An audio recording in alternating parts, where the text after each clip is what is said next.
ओम श्री गुरवे नमः। ओम शांति शांति शांति। प्रणाम भगवान। मांडुक्य कारिका अद्वैत प्रकरण प्रवचन स्वामी श्री अखंडानंद जी सरस्वती, जिसमें बात चल रही थी। एक बहुत अच्छा एग्जाम्पल दिया गया, इशारा दिया गया स्वामी जी के द्वारा, जिसमें बताया कि एक पत्थर में से दो मूर्ति बनाई, एक स्त्री की एक पुरुष की, पर दोनों पत्थर ही तो हैं। उसमें स्त्री से पुरुष और पुरुष से स्त्री लक्षण से भिन्न है, पर पत्थर से भिन्न नहीं है। अब आगे लेते हैं। काले गोरे मनुष्य दोनों मनुष्य हैं, स्त्री पुरुष दोनों पांच भौतिक हैं, मिट्टी पानी दोनों एक सत्ता में कल्पित हैं, जड़ चेतन दोनों एक अपरिच्छिन्न ब्रह्म में कल्पित हैं।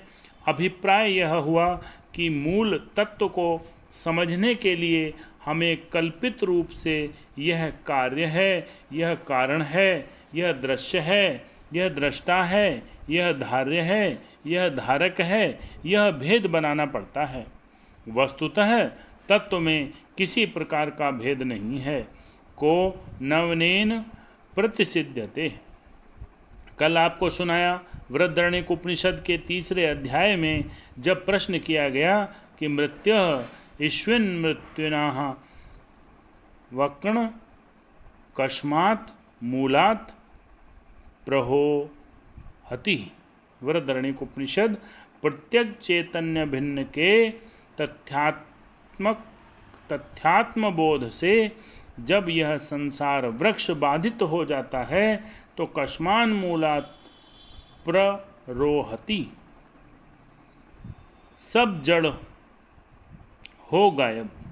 जब जड़ हो गायब तो फिर यह जन्म मरण का चक्कर कहाँ से आवेगा। यत समूलम आवरहेय वृक्षम न पुनर्भवेत। बृहदारण्यक उपनिषद। जब वृक्ष जड़ सहित उखड़ गया, जब अविद्या ही निवृत्त हो गई, तो फिर कहाँ से वृक्ष उत्पन्न होगा। माने संसार वृक्ष का छेदन हो जाएगा। आपको हम विद्या के बारे में एक बात सुनाते हैं। उपनिषद में कहीं कहीं शंकराचार्य भगवान अविद्या शब्द का अर्थ करते हैं कर्म और विद्या का अर्थ करते हैं ज्ञान। जो लोग अपने आप ही पढ़ते हैं और पुस्तकालय में बैठकर थीसिस लिखने के लिए अपने आप स्टडी कर रहे हैं, उपनिषद का अध्ययन करते हैं, उनका संप्रदाय तो कोई है नहीं। संप्रदाय माने ज्ञान की परंपरा। उन्हें गुरु शिष्य की परंपरा से ज्ञान प्राप्त नहीं है। कहते हैं शंकराचार्य ने अविद्या शब्द का अर्थ कर्म कर दिया। राम राम, अरे यह कैसे। हम इसका मूल दिखाते हैं आपको। हमारे शरीर में 2 विभाग देखने में आते हैं, एक ज्ञानेंद्रियों का और एक कर्म इंद्रियों का। हाथ पांव जीभ मल मूत्र त्याग की इंद्रियां, ये सभी कर्म इंद्रियां हैं, और आँख नाक कान त्वचा और रसन इंद्रिया, ये सब ज्ञान इंद्रियां हैं। ज्ञान इंद्रियों से वस्तु मालूम पड़ती है। यह शब्द हुआ, यह रूप, यह रस, यह गंध, यह स्पर्श। आँख न हो तो यह स्त्री है, यह पुरुष है, यह कैसे मालूम पड़ेगा। इसका अर्थ यह हुआ कि कर्म इंद्रियां अंधी होती हैं। ज्ञान इंद्रियां वस्तु को प्रकाशित करने वाली आँख वाली होती हैं।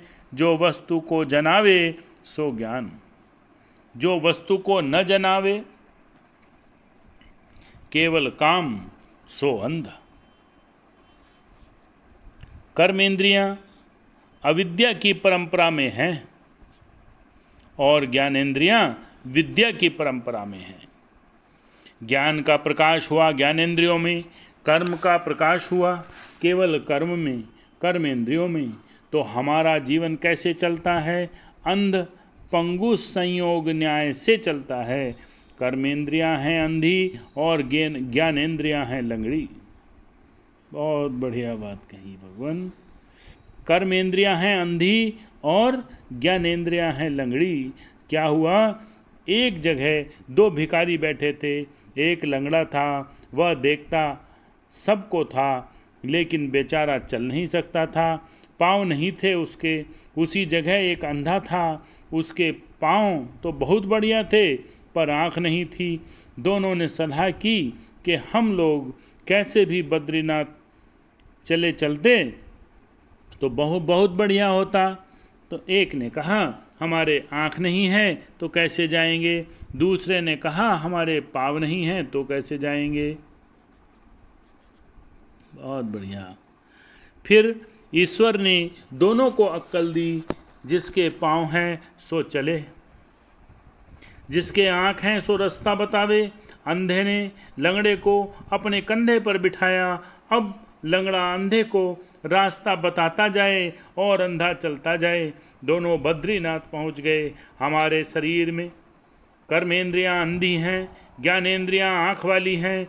अंध पंगु संयोग न्याय से हमारा यह जीवन चल रहा है।